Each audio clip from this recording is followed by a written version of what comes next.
Isang mapagpalang umaga po sa lahat ng nakakapakinig at nakakapanood ng FB Live na ito. Ang morning devotion po natin ay magmumula sa District 2, Marinduque, Maranlig Door of Faith Church sa pamumuno po ng aming pastor Alex Riquintel at ang aming district supervisor na si Ma'am Rebecca Masaredo Quijada. Maraming salamat po sa Panginoon sa panibagong buhay at kalakasan na kanyang pinagkakaloob sa bawat umaga sa atin. Tayo po ay manalangin. Hallelujah Jesus. Purihin kayo, dakilang Diyos. Sinasamba po namin at niluluwalhati ang inyong banal na pangalan. Salamat o Diyos sa pagsama niyo sa buong magdamag at naririto po kami muli na may bagong kalakasan na nagmumula sa inyo.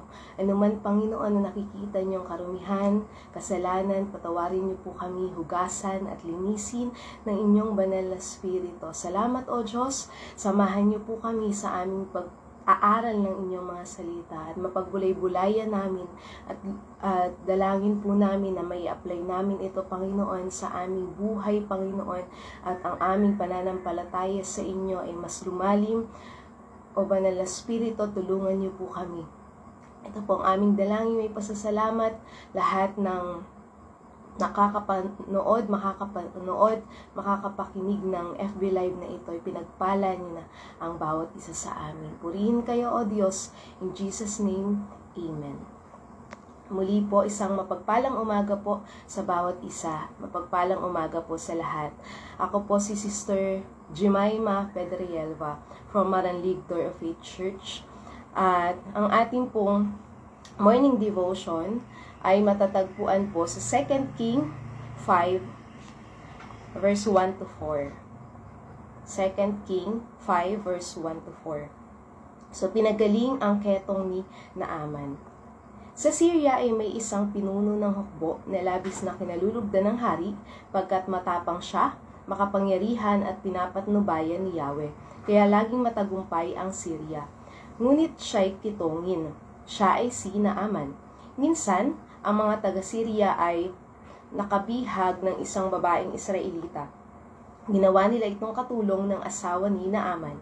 Sinabi nito sa kanyang Panginoon, "Kung asawa niyo ay lalapit sa propeta sa Samaria, tiyak nagagaling siya." Ang sinabi ng Israelita ay sinabi ng babae kay Naaman. Nagpunta naman ito sa hari at ibinalita ang sinabi ng utusan ng kanyang asawa. Ang topic po natin ay making a difference. Halimbawa po, merong isang single unique flower na nag-stand out sa field of others.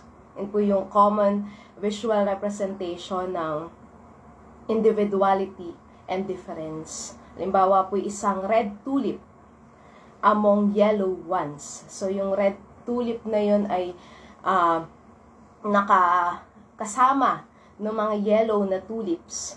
So, siya ay kakaiba dun sa ibang mga bulaklak. So, making a difference, tayo rin pong mga Christians should be like this red tulip. Dapat iba tayo sa gitna ng mundong magulong ito at masamang mundong ito. But sometimes, we want to be like everyone just to blend in. Parang gusto nating, ay sige, maging kagaya na lang ako ng iba, pa-in ako. Pero tayo daw po mga Kristiyano, kailangan nating maging iba sa magulong mundong ito at sa masamang mundong ito. Making a difference means, according to Merriam-Webster po, is to cause a change, a positive change.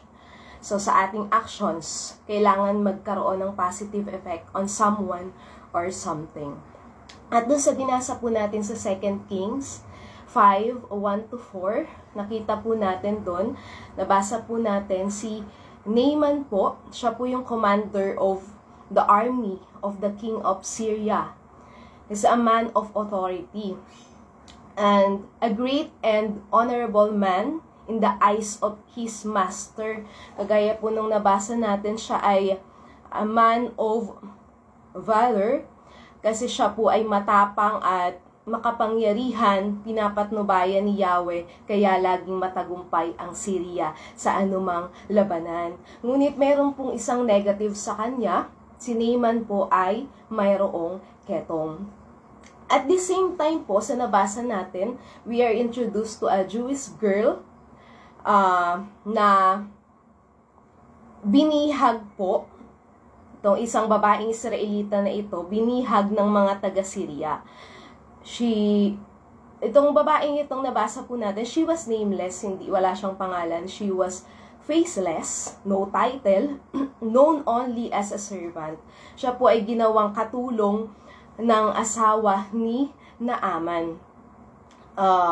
Ginawa ng babaeng ito, she waited on Naaman's wife, and she spoke to her regarding the prophet in Samaria who could heal. At ito pong kwinento lang ng servant girl na ito na mayroong, kasi alam niya yung amo niyang lalaki ay may ketong. So, kwinento niya sa amo niyang babae na mayroong propeta sa Samaria na pwedeng gamitin ng Diyos para pagalingin ang kanyang amo na may ketong. At ito po si Propeta Eliseo. Sa 2 Kings 5 verse 4, doon sa binasa po natin, the Jewish girl was a slave. Diba po, ang babaeng itong Israelita ay galing nga sa pagkabihag, binihag ito at ginawang katulong. So bakit, why did her master and yung asawa nito take notice of her comment? Kasi sa verse 4 po, ang sinabi po dito, ang sinabi ng Israelita ay sinabi ng babae kay Naaman. Nagpunta naman ito sa hari at ibinilita ang sinabi ng utusan ng kanyang asawa. In short po, bakit kaya ito'y katulong lang pero naniwala yung asawa ng commander-in-chief ni Naaman sa kanyang sinabi na mayroong nagpapagaling na propeta na ginagamit ng Diyos upang magpagaling, si Propeta Eliseo. Bakit kaya naniwala? So, this girl na katulong nila ay na-establish niya her credibility before her master at saka dun sa asawa nito. Na-establish niya yung credibility niya. Kaya, alam naman po natin kapag okay yung ating kredibilidad, mapagkakatiwalaan, anumang sabihin ay pinaniniwalaan. So, I believe, na-establish nitong slave na ito, nung katulong na babae ng Israelita, itong Israelitang ito, yung credibility niya before doon sa mag-asawa, sa asawa ni Naaman at kay Naaman. And then sa 2 Kings 5, 9-12, ayan po, si Naaman ay pumunta na kay Prophet Elisha with his own expectation. At mababasa po natin dito yon sa chapter 5 ng 2 King.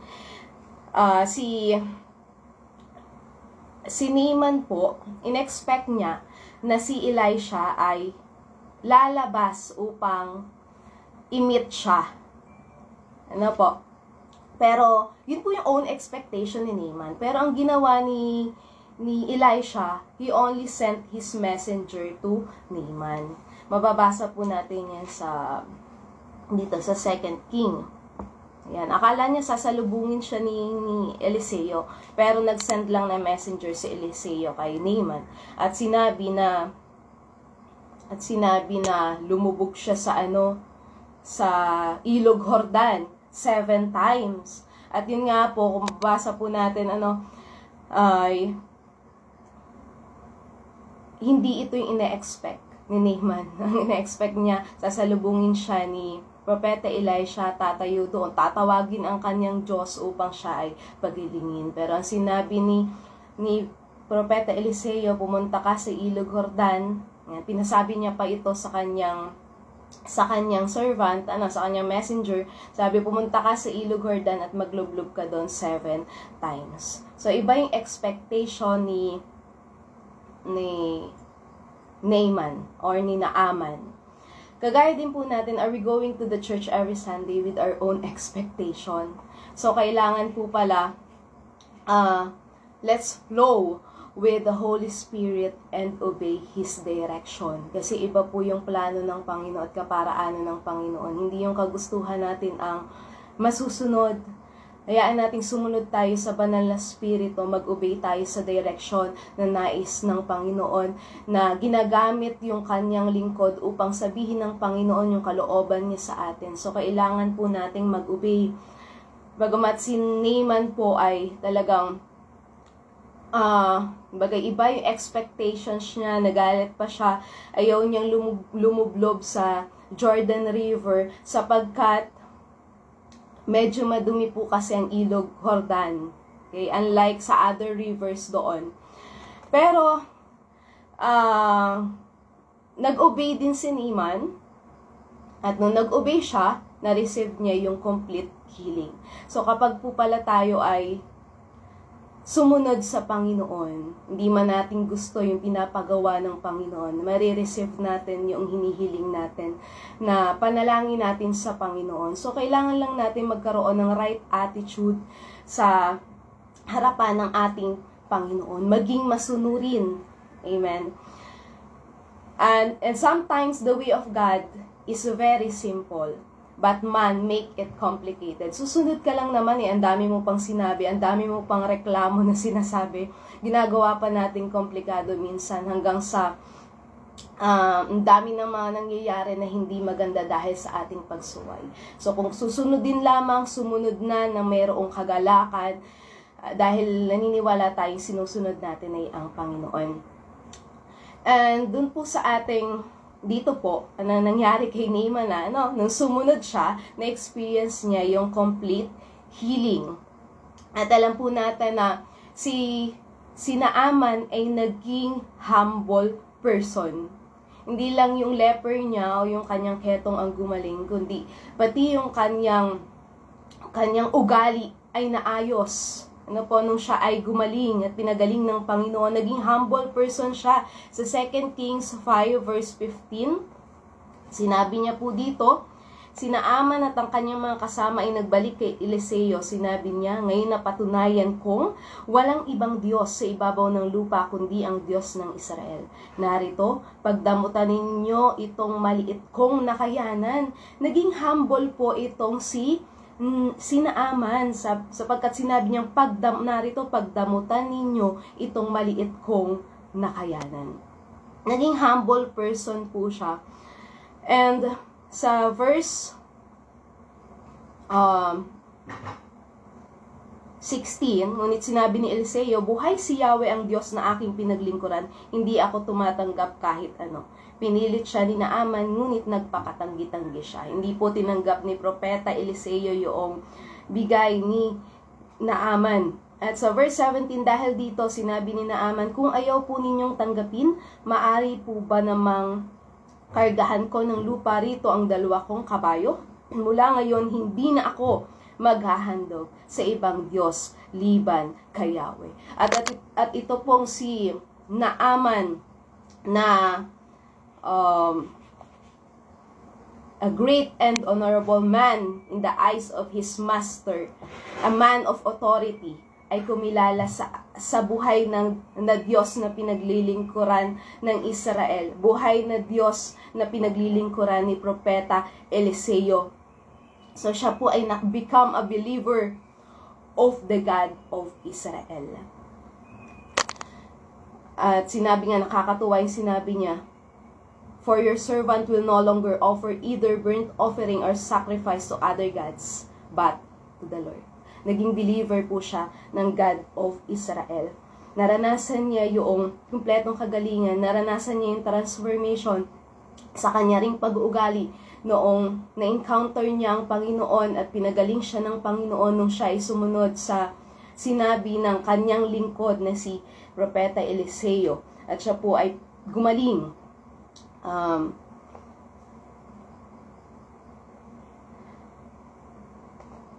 Okay. So, kung palalawakin po natin yung ating imahinasyon, ano kaya yung nangyari after noong bumalik na si Naaman dun sa Syria, dun sa kanilang tahanan. So what would be the response when Naaman arrived his hometown? So I believe there would be a celebration. Syempre magaling na si Naaman. So, naniniwala po ako nagkaroon ng celebration doon. There would be a time of testimony. Nagkaroon siya ng testimonya doon sa mga taong nandoon na ang Diyos ng Israel ay talagang nagpapagaling. And I believe many would have believed and become believers of the God of Israel. At ang nakakatuwa, siguro yung utusan na slave na babae ay napakasaya at na-promote to a higher position. Napakabuti po ng Panginoon. So, making a difference. This young Jewish girl, unlikely missionary, talked about the possibility of Prophet Elisha healing her master Naaman of his leprosy.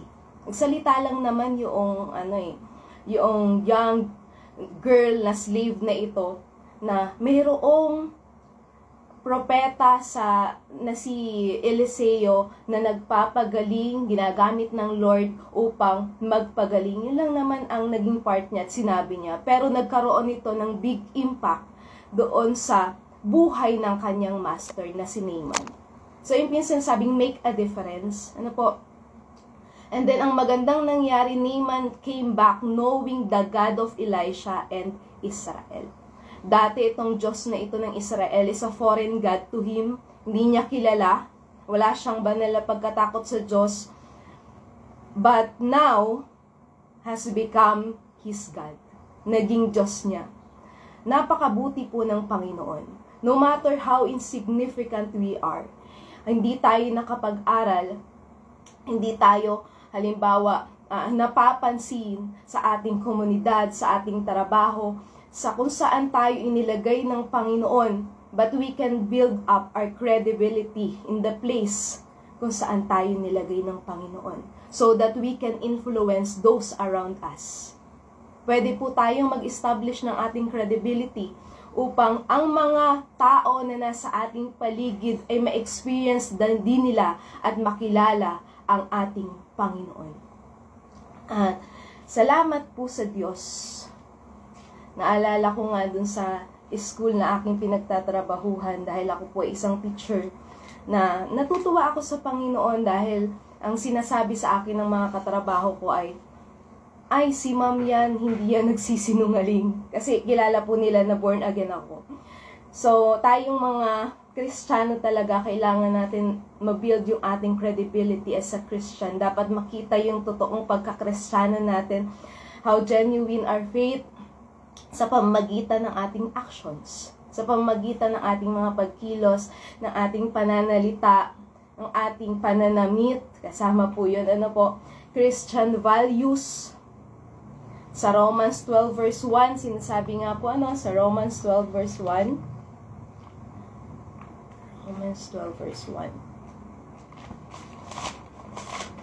Romans 12 verse 1. Kaya nga mga kapatid, alang-alang sa masaganang habag ng Diyos sa atin, ako'y namamanhik sa inyo, ialay nyo ang inyong sarili bilang handog na buhay, banal, at kalugod-lugod sa Kanya. Ito ang nararapat na pagsamba ninyo sa Diyos. So, kailangan po nandoon lagi yung kabanalan. Hindi lang natin sinusuot tuwing Sunday, kundi lagi nating bigyan ng kaluguran ng ating Panginoon. Ihandog natin ang ating sarili as a living sacrifice, holy and acceptable unto God. At sinasabi po sa Romans 12 verse 2, huwag tayong umayon sa takbo ng mundong ito. Mag-iba na kayo at magbago ng isip upang mabatid ninyo ang kalooban ng Diyos kung ano ang mabuti na kalulugod sa Kanya at talagang ganap. Huwag tayong umayon sa takbo ng mundong ito. Ang mundong ito ay napakasama, puno ng kasalanan. Maging iba tayong mga Kristiyano, kagaya ng illustration ko po kanina na sinabi ko na sa field ng mga nakatanim na yellow tulips, may isa na kakaibang bulaklak, kulay ay kakaiba, kulay red. Nakita po tayo niyan, At tayo yung maging kulay red na tulips doon. tayo yung gumawa ng kaibahan sa gitna ng mundong ito, makita si Kristo sa ating mga buhay. Yan yung ating Christian values. Be trustworthy, pagkakatiwalaan, show love and compassion, kagaya ng katangian ni Jesus na napakamapagmahal at maawain, mahabagin. Be forgiving, tayo yung magpatawad sa iba. No, na kung hirap na hirap yung iba na magpatawad sa kanilang mga kagalit, di ba po, ang hirap ng, halimbawa may ginawan ka na hindi maganda, pero kung wala ang pagsama sa iyo ng banal na spirito, hindi mo mapapatawad, makakasagot ka pa sa mga winika sa iyo, sinabi sa iyo na hindi maganda.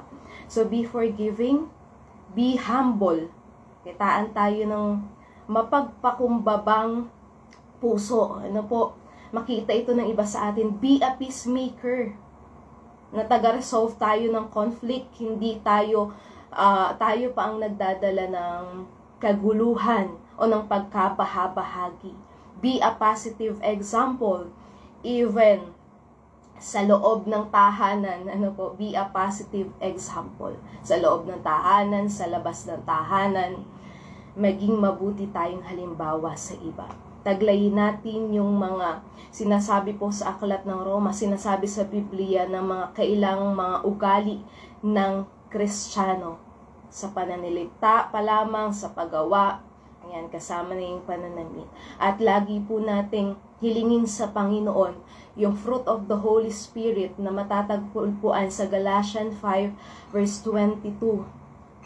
Love, joy, peace, patience, kindness, goodness, humility, self-control, at yung iba pa ay mataglay natin sa ating buhay. Salamat po sa Lord. Credibility takes time and consistent effort. Kaya, hindi madaling mag-establish nito, pero kailangan natin talaga ng laging pagluhod sa Panginoon. Deepen our prayer life. Read the Bible. Sabi nga, read the Bible, pray every day. Di ba may kanta po, and you'll grow, grow, grow. Attend church services. At yung commitment po natin sa ating Panginoon, kailangan na sa, kumbagay, malapit nang dumating po ang ating Panginoon, yung commitment natin sa Lord, ay wag nating sayangin yung panahon, kundi mag-commit na tayo, maglingkod na tayo ng pinakamainam, gawin po natin yung best natin para sa Panginoon, na saan man tayo, nagtatrabaho man, or nasa tahanan, kaya nasa komunidad.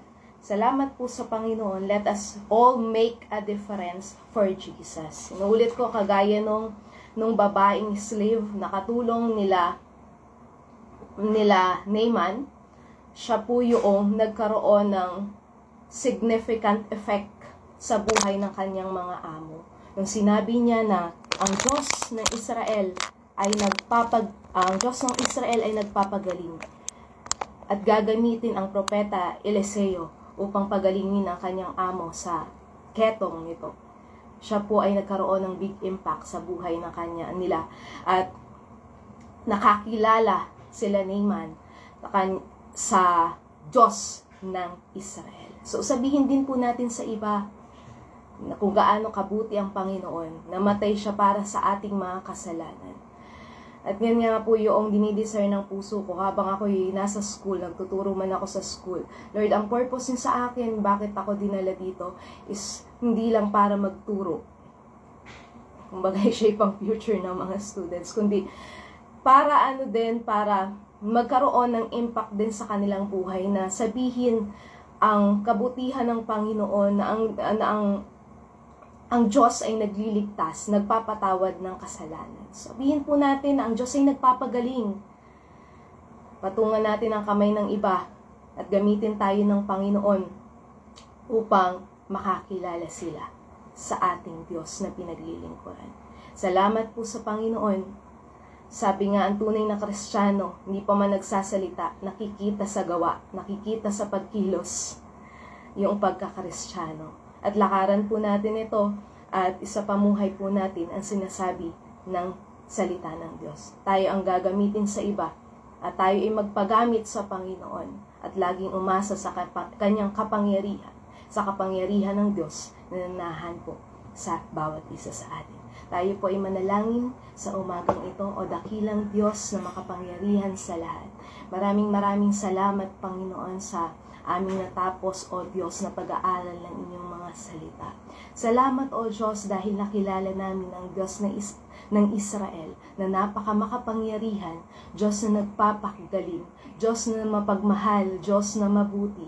Maraming salamat, Panginoon, inabot niyo po kami na dati kagaya ni Naaman, Panginoon, na puno ng kasalanan, puno ng karumihan.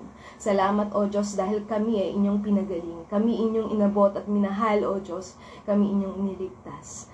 Salamat, Panginoon, sa inyong mga salita. Magkaroon kami ng kaibahan, Panginoon, sa kabila ng magulong mundong ito.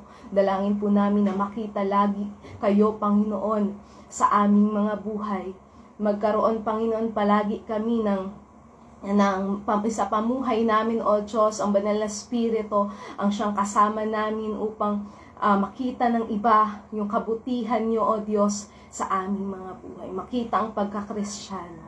At sila, Panginoon, ay makakilala sa inyo at mahikayat namin sa inyong paanan. Salamat, O Diyos, tulungan niyo po kami, hindi madali. Ngunit kami, Panginoon, yung pinili niyo upang abutin ng iba. Kaya pinagpala niyo na ang bawat isang nakapakinig, Panginoon, at makakapakinig pa ng live na ito. Ano man ang pangangailangan ng bawat isa, abutin niyo po, Panginoon, ang inyong mga lingkod, pagpalain at samahan, patatagin at palakasin.